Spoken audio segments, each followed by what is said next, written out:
Hello everyone, আশা করছি আপনারা সবাই খুব ভালো আছেন, সুস্থ আছেন। কেননা যা গরম পড়েছে পুরো দেশে, একটা হিটওয়েভ চলছে।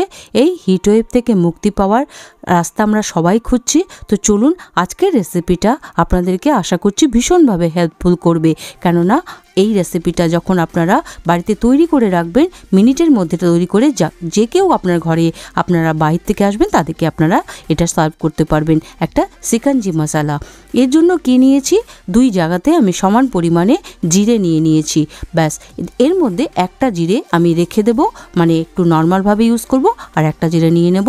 চলুন রান্নার কাছে যাই। ফ্রাই প্যান বসিয়ে দিয়েছি, একটা গ্যাস জ্বালিয়ে দিয়েছি এবং ফ্রাই প্যানটা একটু গরম হলে দুটো জিরের মধ্যে একটা জিরের পাত্র থেকে আমি জিরেটা এর মধ্যে দিয়ে দেব। আঁচটা মিডিয়াম টু লো রাখবেন, কেননা না হলে পুড়ে যেতে পারে। ভীষণ হালকা আছে, এটা কি করতে হবে, একটুখানি ড্রাই রোস্ট করে নিতে হবে। মানে যতক্ষণ পর্যন্ত না এটা থেকে হালকা একটু গরম গরম হয়ে গেছে, একটা হালকা কালার চেঞ্জ হবে এবং সুন্দর একটা গন্ধ আসবে জিরে ভাজার, কিন্তু পুড়ে না যায়, এটা আপনাকে খেয়াল রাখতে হবে। তো যখন দেখবেন হালকা হালকা সুন্দর গন্ধ বেরোচ্ছে আর ফটফট করে একটু আওয়াজ হচ্ছে, তখন বুঝবেন যে আপনার জিরেটা ভাজা হয়ে গেছে। দিয়ে গ্যাসটা বন্ধ করে দিতে হবে। দেখুন আমার এখান থেকে একটা হালকা ধোঁয়া ধোঁয়া বেরোচ্ছে। গ্যাস বন্ধ করে দিয়েছি। কয়েকটা দানা নিয়ে নিয়েছি কালো গোলমরিচের। গোলমরিচটাকে দিয়ে এই গরম তাওয়ার মধ্যে গোলমরিচটাকে আমরা সেঁকে নেব। এখন আর গ্যাসের দরকার নেই, তো গ্যাসটা অলরেডি বন্ধ করে কিন্তু দেবেন। তারপরে দেখুন শাঁকা হয়ে গেল। এবার চলুন এটাকে একটু কি করি, লাস্ট স্টেপে যায়। কি করতে হবে, এটাকে মিক্সিতে এটাকে পিষে নিতে হবে, একটা মিহি পেস্ট। কিন্তু তার সাথে কি করব, একটুখানি মশলাগুলো মিশিয়ে নেব। যেমন কি নর্মাল জিরেটা রেখে দিয়েছিলাম, সেই নর্মাল জিরেটা মিশিয়ে দিলাম, মানে যেটা আমি 2 ভাগে নিয়েছিলাম আপনারা দেখলেন। তো নর্মাল জিরেটা মিশিয়ে দিলাম ভাজা জিরের সাথে গোলমরিচের সাথে। আর দিয়ে দিলাম এখানে দেখলেন এটা হচ্ছে বিট নুন। আর দিয়ে দেবো একটু জিঞ্জার পাউডার, মানে একদম ড্রাই জিঞ্জার পাউডার। যদি বাড়িতে থাকে ভীষণভাবে চেষ্টা করবেন এটা দেওয়ার। ড্রাই জিঞ্জার পাউডারই কিন্তু চাই, এমনি জিঞ্জার দিলে হবে না। আজকাল সব দোকানে মোটামুটি পাওয়া যায়, একটু খোঁজ করবেন, পেয়ে যাবেন। আর এই মশলাটা তৈরি করে রাখলে আপনাকে ভবিষ্যতে পুরো গরমটা আপনার ভীষণ হেল্প করবে। তাই একটু চেষ্টা করে এই জিঞ্জার মশলাটা নেবেন। তো আর একটুখানি দিয়ে দিলাম আমি আমচুর পাউডার, আর দিয়ে দিলাম নর্মাল সল্ট। তাহলে 2 রকম সল্ট আমরা দিলাম। এবার কি করব, এটাকে ভীষণ ভালোভাবে একটু মিহি করে গুঁড়ো করে নেব। এবার দেখুন, চলুন আমি যাই এটাকে গুঁড়ো করে নিই। গুঁড়ো করে আমি আপনাদেরকে দেখাচ্ছি। এই সিকাঞ্জি মশলাটা পুরো বছর, মানে আপনাদের যতক্ষণ গরম থাকবে ততক্ষণ আপনাদেরকে ভীষণভাবে উপকার করবে। দেখুন আমি গুঁড়ো করে নিয়েছি, এটা খুব সুন্দর গন্ধ বেরোবে। কেননা কিছুটা ভাজা মশলা আছে, কিছুটা কাঁচা আছে, তার সাথে আরও কিছু গেল, তো ভীষণ একটা সুন্দর গন্ধ বেরোবে। দেখুন আমি গুঁড়ো করে নিয়েছি। আর গুঁড়োটা কিন্তু খুব মিহি করবেন, একদম যাতে কোনো রকম দানা না থাকে, এরকমভাবে গুঁড়ো করে নেবেন। তা না হলে কিন্তু খেতে ভালো লাগবে না।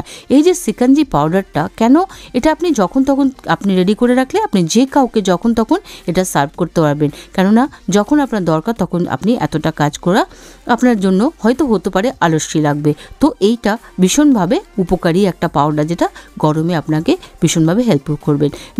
দেখুন আমি এরকম একটা কন্টেনারে, একটা ছোট্ট কন্টেনার নিয়ে নিয়েছি। সেই কন্টেনারে আমি এটাকে ভরে রেখে দেব। যতক্ষণ গরম থাকবে আমার খুব উপকার দেবে। আপনারাও তাই করবেন, এরকম একটা জারে ভরে রেখে দেবেন। তাহলে যখন দরকার তখনই আপনি গুলে আপনার যে ঘরে যে আসবে তাকে দিয়ে দেবেন। এইটা দেখছেন, এটা আমি একটু আইসিং সুগার, মানে চিনিকে গুঁড়ো করে নিয়েছি। অনেকে এটাকে কি করে, একসাথে চিনিটাকে গুঁড়ো করে নেয়। কিন্তু কি ব্যাপারটা, যদি কেউ ধরুন চিনি ছাড়া খেতে চায়, অনেকে আছে চিনি ছাড়া খেতে চান, এটা অনেকে চিনি ছাড়া পছন্দ করে, আবার সুগার পেশেন্টও হতে পারে। তাই জন্য চিনিটা আলাদা করে গুঁড়ো করে নিয়েছি। এটা আপনি আমাদেরকে দেখালাম না, জাস্ট এমনি চিনিটাকে গুঁড়ো করে নেবে, আর কিচ্ছু না। আর যদি মিশ্রি থাকে, মিশ্রি দিলে আরও ভালো। তো দেখুন গ্লাস নিয়ে নিয়েছি, গ্লাসের মধ্যে আমি 1 চামচ দিয়ে দিলাম, এটার হাফ চামচ দিয়ে দিলাম সিকাঞ্জি পাউডারটা, আর দিয়ে দিলাম একটুখানি আমাদের আইসিং সুগার, মানে চিনির গুঁড়োটা, আর দিয়ে দিলাম কয়েকটা বরফের টুকরো। কেননা এটা আমি আমার জন্য তৈরি করছি। যে সময় আমি তৈরি করেছিলাম সে সময় আমার রান্নার পরে আমি তৈরি করেছিলাম। রান্নার পরে আমাদের হাউসওয়াইফদের ভীষণভাবে একটা গরম এবং সাফোকেশন তৈরি হয়। এইটা করে কিছুক্ষণ আগে রেখে দেবেন। যদি আপনি বরফ দিয়ে না খেতে চান তাহলে এমনি করে জল দিয়ে, নর্মাল জল দিয়ে একটু ফ্রিজে রেখে খাবেন, খুবই ভালো লাগবে এবং ভীষণভাবে হেল্পফুল। দেখবেন সাথে সাথে আপনার শরীরটা ভীষণভাবে এম্পাওয়ার হয়ে যাবে, মানে ভীষণভাবে আপনি ক্লান্তিটার সাথে সাথে আপনার দূর হয়ে যাবে। দেখুন গুলে দিলাম পুরো ব্যাপারটা, আর দিয়ে দিলাম একটুখানি লেবু চিপে। লেবুটা অবশ্যই ইউজ করবেন। আমরা সবাই জানি লেবু জল এই গরমে খাওয়া কতখানি ভালো, যেমন খেতেও মজা লাগে তেমন আমাদের শরীরের পক্ষেও খুব ভালো, লুটা লাগে না। তো এই সিকাঞ্জি পাউডারের সঙ্গে লেবুটা অবশ্যই চেষ্টা করবেন দেওয়ার, ভীষণ ভালো লাগবে খেতে, ততখানি আপনার শরীরের জন্য হেল্পফুল হবে। দেখুন একটা স্লাইস নিয়ে নিয়েছি লেবুর, একটুখানি প্রেজেন্টেবলভাবে নিজেরাও নিজেদেরকে করতেই পারি, আর যদি কেউ আসে তাহলে তো অবশ্যই করতে পারি, এইভাবে একটু সার্ভ করতে পারি, সেও আপনার প্রতি ইমপ্রেসড হয়ে যাবে এবং খেয়ে যে বাহির থেকে ঘরে আসবে এই তপ্ত গরমে এই লুয়ের মধ্যে, সেও ভীষণভাবে হেল্পফুল হবে তার শরীরের দিক থেকে এবং সে মনের দিক থেকেও ভীষণভাবে খুশি হবে।